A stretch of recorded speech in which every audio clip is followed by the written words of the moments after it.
आज हम 9th class में ग्रामर का पार्ट जिसमें टेंसेस शामिल हैं पास्ट इंडेफिनिट टेंस के बारे में आज हम पढ़ेंगे जो कि एक्टिव वॉइस है। ठीक है, तो हम सबसे पहले इसका इंट्रोडक्शन देखेंगे और उसके बाद हमने इसके स्ट्रक्चर की तरफ आना है। फिर स्ट्रक्चर के बाद हम उसकी एग्जाम्पल्स को समझेंगे।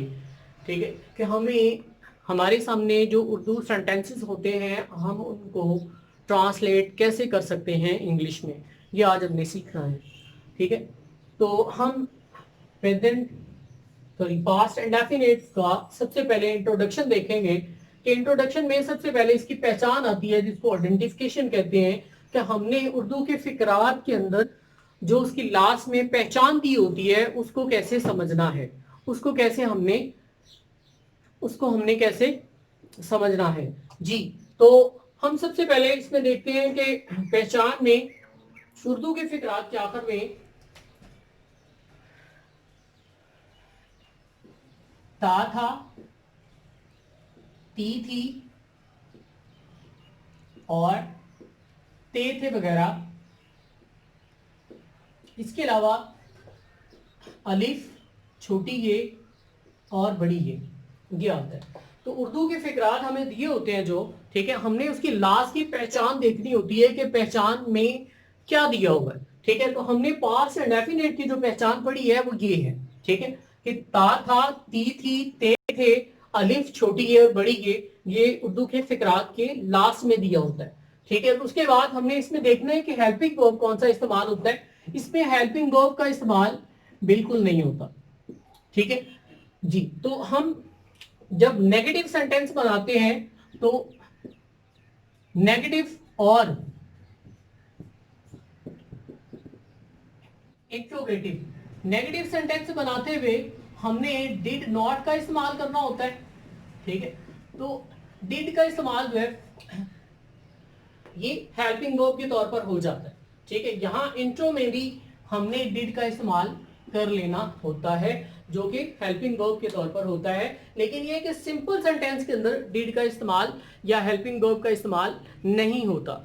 जी, उसके बाद हम इसके वर्ब की तरफ आते हैं। तो वर्ब इसमें बेसिकली सेकंड फॉर्म इस्तेमाल होती है।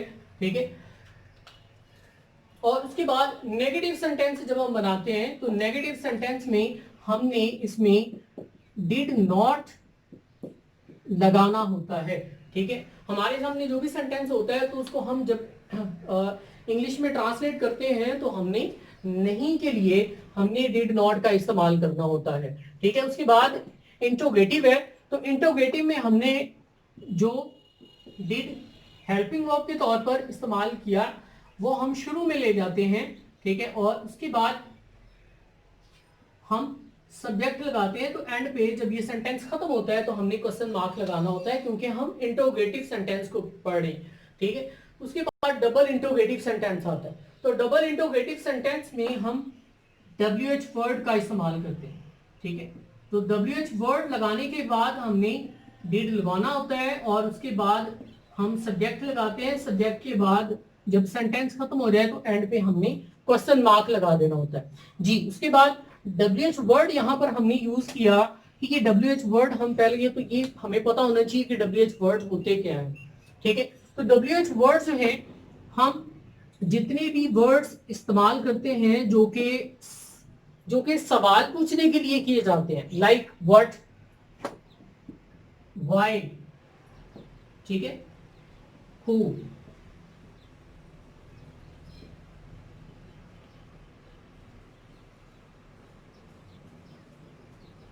whom, whose। ठीक है, तो उसके बाद when,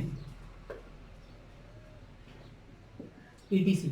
तो ये वर्ड्स जो हैं ये WH वर्ड्स के तौर पर इस्तेमाल किए जाते हैं। इनको WH वर्ड्स भी कहा जाता है और इनको WH फैमिली भी कहा जाता है। जी, उसके बाद हम सेंटेंस के स्ट्रक्चर की तरफ आते हैं। ठीक है, तो सेंटेंस के स्ट्रक्चर पे सबसे पहले सिंपल सेंटेंस जो है वो कैसे बनता है उसका फार्मूला हमने देखना है। ठीक है, तो सिंपल में सबसे पहले हमने सब्जेक्ट लगाना होता है। सब्जेक्ट के बाद हम सेकेंड फॉर्म यूज करते हैं और सेकेंड फॉर्म के बाद हम ऑब्जेक्ट लगाते हैं और ऑब्जेक्ट के बाद हमें फुल स्टॉप लगाना होता है और फुल स्टॉप के बगैर हमारा सेंटेंस जो है वो इनकम्प्लीट होता है, ठीक है, मुकम्मल नहीं होता, इसलिए फुल स्टॉप का लगाना बहुत जरूरी है जी। उसके बाद नेगेटिव सेंटेंस जो है वो कैसे बनाया जाता है, इसके फॉर्मूले की तरफ आते हैं। तो नेगेटिव सेंटेंस जो है, जो आपके पास सिंपल सेंटेंस है, ठीक है, इसका फॉर्मूला जो सामने लिखा हुआ है, इसी को हमने नेगेटिव फॉर्म में चेंज कर लेना है, ठीक है। तो सबसे पहले सब्जेक्ट, उसके बाद डिड, फिर उसके बाद नॉट लगाएंगे, नॉट के बाद हमने जो हमारे पास हमने सिंपल सेंटेंस के अंदर फॉर्म जो सेकंड यूज की थी, इसको हम फर्स्ट में चेंज कर देंगे, ठीक है। तो नेगेटिव बनाते हुए हमने सेकंड फॉर्म को फर्स्ट में चेंज कर देना है, और उसके बाद हम ऑब्जेक्ट लगाएंगे, ऑब्जेक्ट के बाद हमने फुल स्टॉप लगाना है, ठीक है। इसी तरह इंट्रोगेटिव है, तो इंट्रोगेटिव में हम डिड का इस्तेमाल जो है ये शुरू में ले जाएंगे, यानी कि इसको शुरू में यूज करेंगे, और उसके बाद सब्जेक्ट, और सब्जेक्ट के बाद हमने फर्स्ट फॉर्म लगानी है, और फर्स्ट फॉर्म के बाद ऑब्जेक्ट, और ऑब्जेक्ट के बाद आगे क्वेश्चन मार्क जी। तो ये आपका इंट्रोगेटिव फॉर्मूला जो है वो भी कंप्लीट हो गया जी। इसके बाद डबल इंट्रोगेटिव, जिसका ताल्लुक जो है वो किसके साथ है, WH वर्ड के साथ। जैसे हमने यहाँ पर इंट्रोडक्शन में ये चीज देखी कि सबसे पहले हमने WH वर्ड लगाना है, उसके बाद डिड लगाना है, फिर सब्जेक्ट लगाना है, फिर आगे जो चीज आएगी वो हम यूज करेंगे। तो डबल इंट्रोगेटिव में WH वर्ड पहले इस्तेमाल होगा, और उसके बाद हम डिड लगाएंगे, डिड के बाद सब्जेक्ट, और सब्जेक्ट के बाद हमने फर्स्ट फॉर्म का इस्तेमाल करना है, फर्स्ट फॉर्म के बाद ऑब्जेक्ट आएगा, और ऑब्जेक्ट के बाद हम क्वेश्चन मार्क लगा देंगे। अब यहां पर कुछ स्टूडेंट्स को ये कंफ्यूजन होती है कि सर ये इंट्रोगेटिव में तो हमने double question single question mark लगा दिया, ठीक है, लेकिन ये कि डबल इंट्रोगेटिव जो होता है, क्या उसमें लास्ट में हमने डबल क्वेश्चन मार्क यूज करना है? नहीं। तो इस चीज का स्टूडेंट्स ख्याल रखिएगा कि यहां पर आपने WH sentence, double interrogative sentence बनाते हुए आपने इस चीज का ख्याल रखना है कि लास्ट में आपने क्वेश्चन मार्क सिंगल लगाना है, डबल नहीं लगाना। अगर आप डबल डबल यूज करेंगे तो वो गलत हो जाएगा, ठीक है। तो आपने सिंगल क्वेश्चन मार्क यहां पर ऐड करना है जी। उसके बाद हम इसकी एग्जाम्पल की तरफ आते हैं। तो एग्जाम्पल में हम कहते हैं कि वो स्कूल जाता था।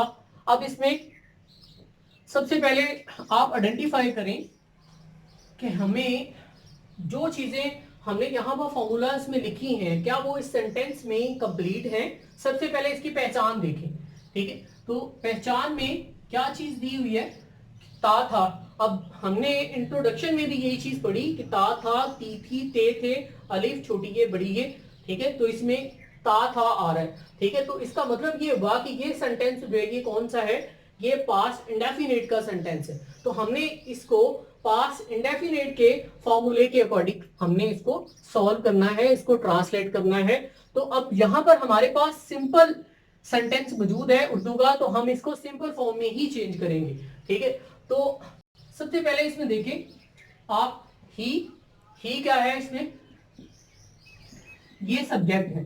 स्कूल इसमें क्या है, ऑब्जेक्ट है, ठीक है। जाना इसमें क्या है, वर्ब है, ठीक है। अब इसमें तीन चीजें जो हमें रिक्वायर्ड थी वो इसमें यहां पर मौजूद है। यहां पर देखें कि सिंपल में सब्जेक्ट, वर्ब, ऑब्जेक्ट, ठीक है। यहां पर भी देखें सब्जेक्ट, वर्ब, ऑब्जेक्ट, तीनों चीजें मौजूद है।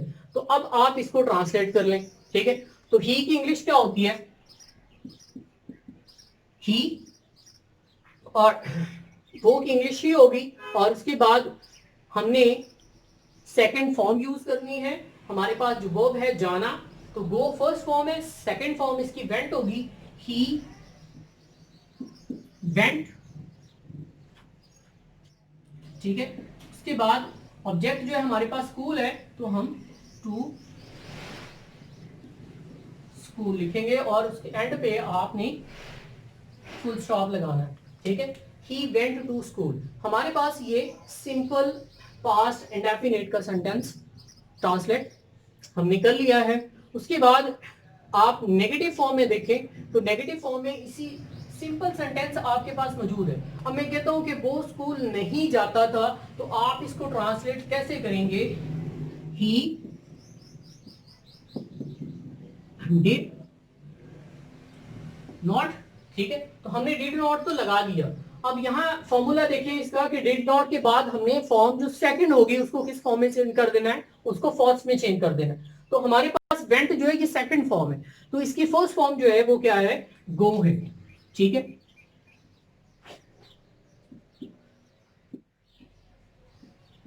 गो टू स्कूल। ठीक है, एंड पे फुल स्टॉप लगा देंगे, he did not go to school. ठीक है, तो ये नेगेटिव सेंटेंस हो गया। उसके बाद इंटरोगेटिव सेंटेंस की तरफ आते हैं। तो इंटरोगेटिव सेंटेंस में हम सबसे पहले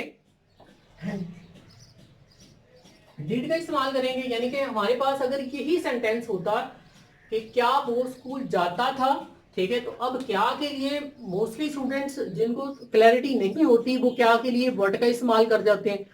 ठीक है, तो आपने क्या के लिए यहां पर वर्ड का इस्तेमाल नहीं करना, आपने इस फॉर्मूले को के अकॉर्डिंग रहना है। ठीक है, तो यानी कि आपके पास इंट्रोगेटिव सेंटेंस है, तो इंट्रोगेटिव सेंटेंस में सबसे पहले आप डिड का इस्तेमाल करेंगे। ठीक है, सवालिया के तौर पर। ठीक है, तो यहां पर डिड, ठीक है, उसके बाद सब्जेक्ट लगाना है। सब्जेक्ट हमारे पास क्या है, ही है। ठीक है, तो डिड ही, और उसके बाद हमने वर्ब का इस्तेमाल करना है। ठीक है, तो वर्ब मैंने बताया था कि इंट्रोगेटिव में भी आपने सेकंड फॉर्म को फर्स्ट में चेंज कर देना है। ठीक है, तो यहां पर फर्स्ट फॉर्म इसकी क्या होगी, वेंट की, गो। ठीक है, डिड ही गो टू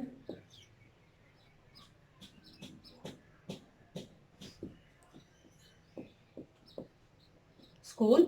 ठीक है, और लास्ट में क्या आएगा, क्वेश्चन मार्क आएगा जी। उसके बाद है डबल इंटरोगेटिव सेंटेंस। तो डबल इंटरोगेटिव सेंटेंस के फॉर्मूले को देखें कि हमारे पास डबल इंटरोगेटिव का फॉर्मूला क्या लिखा हुआ है कि WH वर्ड, उसके बाद डिड, फिर सब्जेक्ट है, सब्जेक्ट के बाद फर्स्ट फॉर्म है, और उसके बाद ऑब्जेक्ट है, फिर क्वेश्चन मार्क है। तो हम अगर हमारे पास यही सेंटेंस डबल इंटरोगेटिव फॉर्म में होता तो हम इसको पहले इसका डबल इंटरोगेटिव फॉर्म में सेंटेंस बना लेते हैं कि वो स्कूल कब जाता था। अब मैंने इसके लिए कब यूज कर लिया कि वो स्कूल कब जाता था। अब ये सेंटेंस जब हमने इसके लिए यूज कर लिया कि वो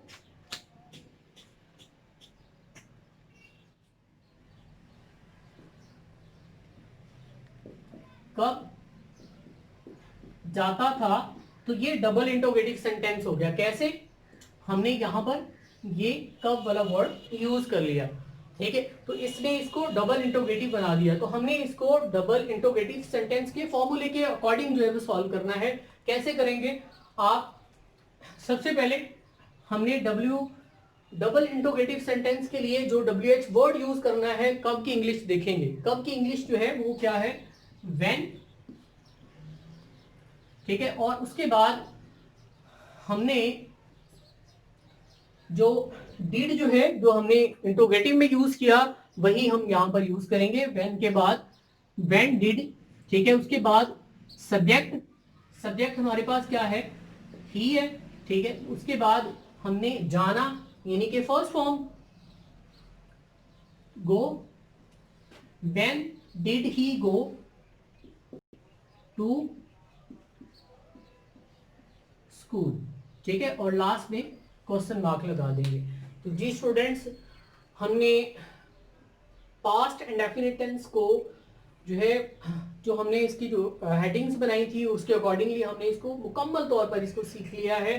ठीक है, तो मेरा नहीं ख्याल कि कुछ स्टूडेंट्स को यहाँ पर कोई भी जो है कंफ्यूजन क्रिएट हुई होगी। लेकिन यह है कि अगर किसी भी स्टूडेंट को इसके फॉर्मूलाज को समझने में या इसके इंट्रोडक्शन को समझने में कोई भी प्रॉब्लम आई हो, ठीक है, तो या अगर आपको कहीं भी कोई कंफ्यूजन आता है तो आप कमेंट बॉक्स में अपना क्वेश्चन जो है वो ऐड कर सकते हैं, आपको उसका आंसर मिल जाएगा। ठीक है, तो इसके अकॉर्डिंग आप इसकी इस टेंस के अकॉर्डिंग जो रिलेटेड जो एक्सरसाइज है उसको प्रैक्टिस करें। ठीक, और उसको आप सॉल्व करें खुद, ताकि आपको इन फॉर्मूलाज की जो है वो क्लैरिटी हो जाए। जब आप एक्सरसाइज को खुद सॉल्व करेंगे, उसको ट्रांसलेट करेंगे, देन आपको समझ आएगी कि आपको किस सेंटेंस में क्या प्रॉब्लम आ रहा है, कहाँ आपको कंफ्यूजन हो रही है फॉर्मूला को समझने में, कहाँ आपको जो है ना इस चीज की कंफ्यूजन हो रही है कि जो है ना हेल्पिंग वर्ब कौन सा लगाना है, वर्ब कौन सा लगाना है। ठीक है, इंट्रोगेटिव फॉर्म में इसको कैसे चेंज करना है, डबल इंट्रोवर्टिव फॉर्म में इसको कैसे चेंज करना है, ये आप तब ही सीख पाएंगे जब आप इसको खुद बाय सेल्फ इसकी प्रैक्टिस करेंगे। जी स्टूडेंट्स, आपका बहुत शुक्रिया, थैंक यू, अल्लाह हाफिज।